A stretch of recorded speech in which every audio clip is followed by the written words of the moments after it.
I'm holding on to our cousin Pipiana Rayleigh and my uncle Tu from Ngāti Pikiao. Kukume mai Te Arawa Waka i o rātau tāruru nui o te tau. Ki mua i te aroaro o te Arikinui Kuini Nga wai hono i te pō. Ko tēnei takutama, te kao te tamihana tahuri orangi, an kai reira ki tā mawa mātua. Ko te ika āwhiro o te motu hoki tērā a Sir Robert Bom Gillies, kōrero nei, ko kawe mai e tōna iwi o Ngāti Whakaue.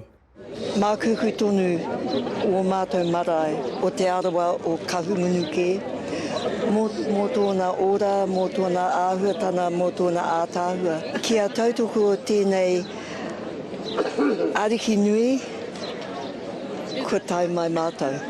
Me te aha e mārake te kitea te taumaha o ngā mate kei runga i a Te Arawa Whānui. Mahana ngā mate taumaha tonu mātou.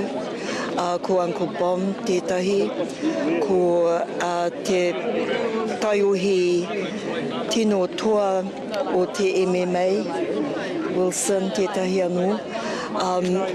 Ia, kei te tangi tonu mātou. He hiri mai nā taonga nui, nā tīpuna, ko te roimata, ko te hupe. Me te aha, anei tētahi kaupapa e ki ai tātou he Māori. Ko eke te kotahitanga, no reira anei kua tae mai te whakatina nāki. Ko te tōpūtanga o te arawa kia tainui tonu. Ko i nei, ko ngā waihotanga o te Arawa Waka e whakamana rātau, kōrero. Te kawa pāora, Aukaha.